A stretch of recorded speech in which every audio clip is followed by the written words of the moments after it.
Olá, olá, galerinha do nono ano, aqui é o professor Newton de História e hoje é a nossa aula de revisão, nossa última aula do ano. Como eu sempre falo para vocês, a minha revisão é uma reexplicação daqueles pontos que eu considero principais, aqueles pontos que eu considero bem importantes para que vocês consigam fazer uma boa avaliação. Então nós vamos ter mais uma vez 3 capítulos para avaliação de vocês. Vamos utilizar o capítulo 13, o capítulo 14 e o capítulo 15, certo? Então lá no capítulo 13 nós falamos sobre neoliberalismo, globalização e a crise socialista. Então vamos lá. Primeiro, neoliberalismo, né? Galerinha, neoliberalismo aí, né, é uma, digamos assim, um pensamento aí, né, uma ideologia econômica, uma ideologia política, que ela vai ser inspirada nas ideias liberais, né, no liberalismo tradicional, digamos assim. E aí tem a ideia de se criar um novo liberalismo político e econômico. Esses apoiadores do neoliberalismo, né, eram aqueles aí que viam que o estado do bem-estar social havia deixado grandes problemas, grandes dívidas, crise econômica. Então, por isso era necessário uma modificação, né? O grande problema aí era o excesso da intervenção do Estado na economia, ou seja, uma falta de liberdade para a economia, né? Os princípios básicos do liberalismo, do neoliberalismo, né? A redução do papel do Estado na economia, privatização de empresas públicas, contenção, tentativa de conter a inflação, tá? Contenção da inflação, o corte de gastos, corte de investimentos do Estado para reduzir dívidas públicas, o enfraquecimento do poder político aí dos sindicatos, tá? E aí esse modelo vai se consolidar principalmente pelo governo aí de 2 figuras, né? Um foi o Ronald Reagan e a Margaret Thatcher, tá? Sobre cada um no seu país aí, né? Esses foram as 2 principais. Tivemos 2 grandes nações aí que vão aderir à ideia do neoliberalismo, né? Que é os Estados Unidos e a Inglaterra. Então, os Estados Unidos com Ronald Reagan e a Inglaterra com a Thatcher. Aí vão servir meio que de exemplo aí, né, para os demais países. Então vão virar uma tendência, meio que uma febre, essa política neoliberal, certo? Passando agora para as questões aí das mudanças no bloco socialista soviético. Gente, o que tem de mais importante aqui sobre isso é quando a gente vai falar já lá do governo do Gorbachev, tá? Lá por 1985, o Gorbachev ele vai ser escolhido, né, aí pelo Congresso do Partido Comunista para ser o primeiro-ministro da União Soviética. E aí o Gorbachev ele vai passar a defender a necessidade de fazer reformas que pudessem modernizar o bloco socialista, tanto na política quanto na economia. Então, quando chega em 1986, ele vai apresentar, né, para o mundo 2 principais projetos para promover essas reformas, que foi a Glasnost e a Perestroika. A Glasnost, gente, não, vamos falar a Glasnost, tá? A gente já começou a falar dela, vamos lá. A Glasnost ela tinha como objetivo aí aumentar a participação dos cidadãos da União Soviética na questão da política. Tá? Então, combater corrupção, diminuir a burocracia do governo, garantir uma maior transparência política, diminuir a censura contra a imprensa. Tá? Ou seja, a Glasnost tem a ver com uma reforma política. Já a Glasnost tem a ver com a reforma política. Já a Perestroika tem a ver aí com a questão econômica, uma reformulação econômica na União Soviética. Por exemplo, abrindo aí a economia da União Soviética para o mercado externo, permitir algumas formas de propriedade privada, né? Regulamentar a relação do regime socialista com os bancos internacionais, com financeiros de outros países, como tentar, na verdade, a Perestroika tinha como objetivo essa reestruturação econômica para tentar aproximar a União Soviética dos mercados internacionais, certo? Então o mundo capitalista vai apoiar, né, o gesto de Gorbachev, essas reformas, essa abertura, né? Só que ele vai enfrentar dificuldades dentro do próprio bloco socialista, porque membros aí do partido vão temer que essas reformas pudessem vir a acabar com o regime comunista. Tá? Então nós vamos ter tentativas de golpe, tentativas de tirá-lo do poder, justamente por essa questão. Outro ponto importante que acontece aí é a queda do Muro de Berlim, né, que representa o fim da União Soviética, o fim da União das Repúblicas Socialistas Soviéticas, tá? Que, em outras palavras, significava aí propriamente o fim de um dos, digamos assim, centros de países que mais fortalecia o socialismo na época, tá? Simboliza também o fim da própria Guerra Fria, certo? Essas reformas aí propostas por Gorbachev, né, dividiam o Partido Comunista. Uma parte temia o fim do regime, a outra parte queriam que as reformas avançassem e de fato chegassem ao seu objetivo final. Em 1990 vão acelerar o ritmo das mudanças, né? A reunificação da Alemanha vai acontecer, o Gorbachev vai aceitar essa reunificação, né? E aí nós temos, como consequência da Glasnost, uma série de movimentos separatistas, países que vão querer se separar da União Soviética. Tá? Então, esses países se separam, ficam independentes e vão em busca aí da sua autonomia, saindo aí desse poder de influência, dessa tutela da União Soviética. Certo? Passando agora para o capítulo, deixa eu mudar aqui, passando agora para o capítulo 14, Brasil, Nova República.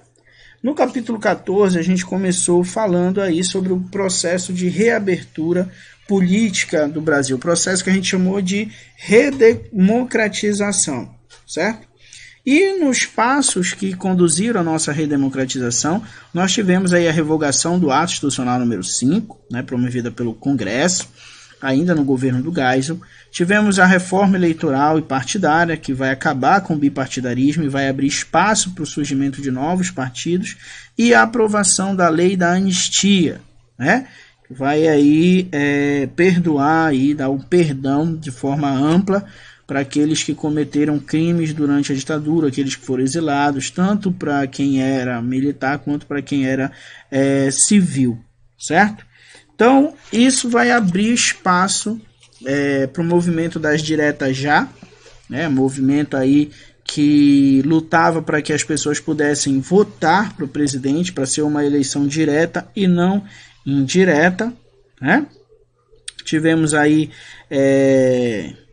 o Dante de Oliveira propondo uma emenda com essa ideia de já ter essas eleições diretas para presidente, mas ele vai ser derrotado no Congresso. Tá? E aí o presidente escolhido pelo Congresso vai ser o presidente do PMDB, que na época foi Tancredo Neves, e o vice dele era o José Sarney. Tá?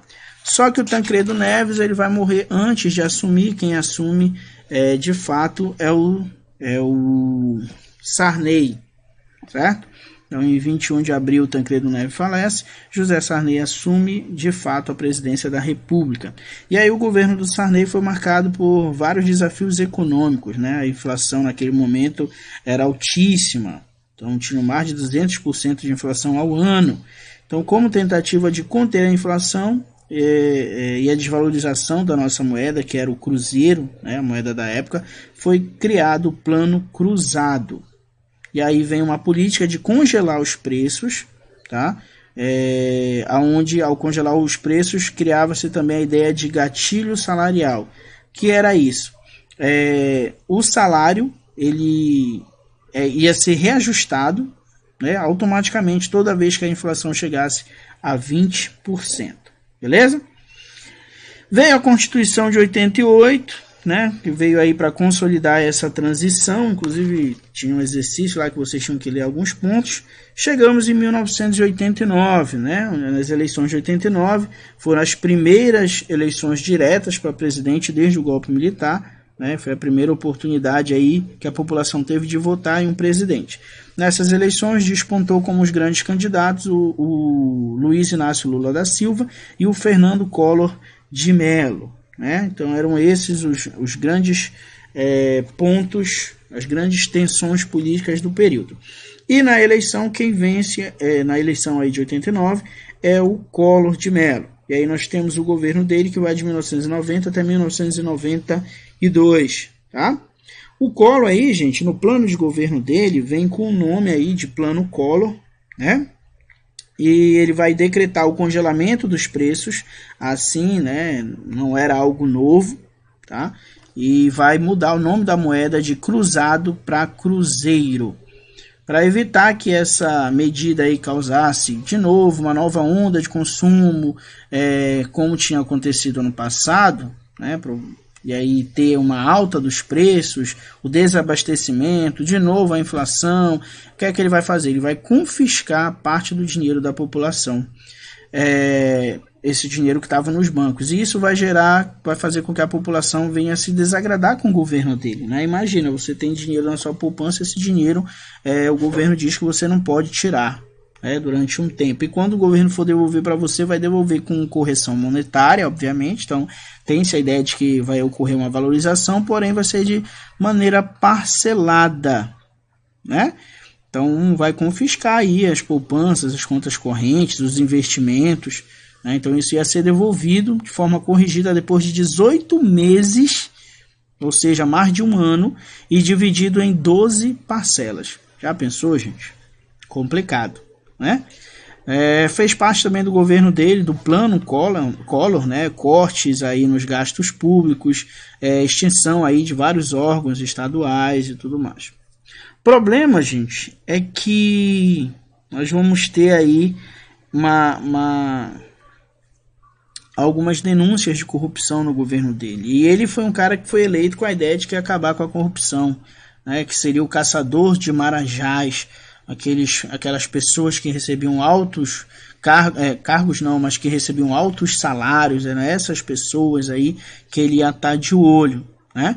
Só que vão começar a surgir várias denúncias aí de corrupção contra o governo dele.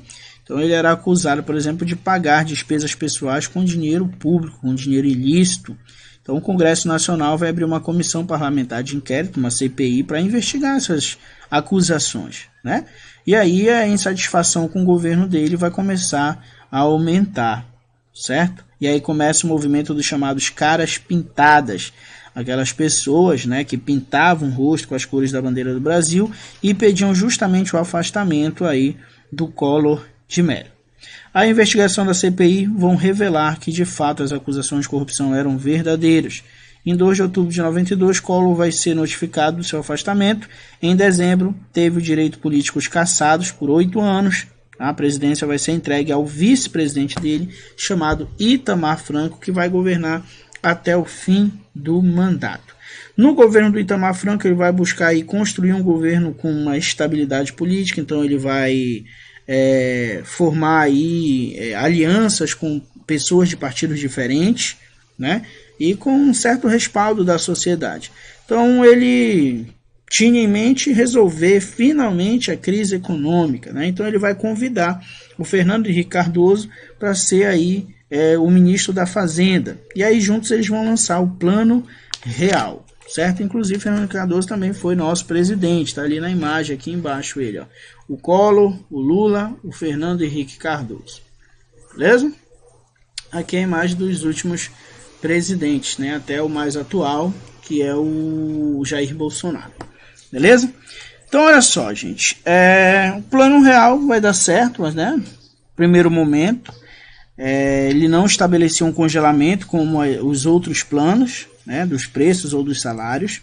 Previa aí uma reforma na estrutura administrativa do país, um sistema econômico aí, né, retendo os gastos públicos, gastando menos, uma política de privatização, uma elevação das taxas de juros. Então, com essas medidas, o governo vai conseguir atrair investidores estrangeiros para o país e vai promover uma modernização da nossa indústria nacional. certo?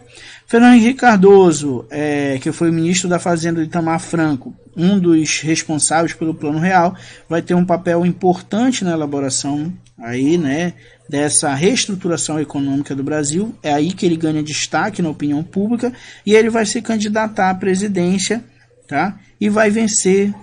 E de novo derrotado vai ser o Luiz Inácio Lula da Silva, do PT.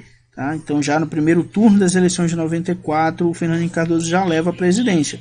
Então o Fernando Cardoso vai anunciar várias medidas necessárias, segundo ele, para equilibrar a economia e continuar aí a condução eficiente, né, do nosso plano econômico. Então algumas reforma da Previdência, quebra aí de monopólios estatais, abre espaço para iniciativa privada, ou seja, Fernando Henrique Cardoso representava as ideias neoliberais, que nós vimos ainda há pouco, na presidência do Brasil, certo? Então vamos ter aceleração de privatizações, de várias e várias empresas, tá?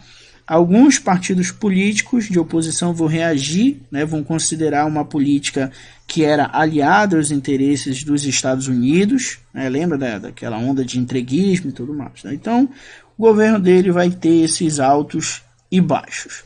Já no século XXI, você tem a presidência chega à presidência, né, depois de tantas tentativas, o Luiz Inácio Lula da Silva.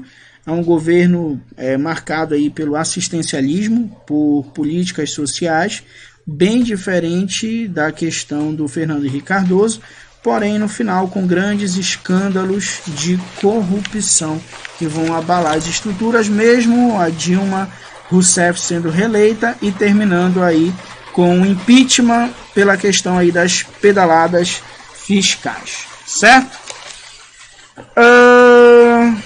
O governo Temer não é muito importante. Chegamos à América Latina nos anos recentes, né? E aí na questão da América Latina, gente, o que eu deixo de mais importante para vocês estarem refletindo é sobre a questão dos Estados Unidos, através da doutrina Monroe, tendo a ideia aí de influenciar, né, a América Latina, de ter domínio sobre essa região, e a questão das desigualdades sociais e da violência que foram geradas, principalmente lá atrás, durante o período colonial.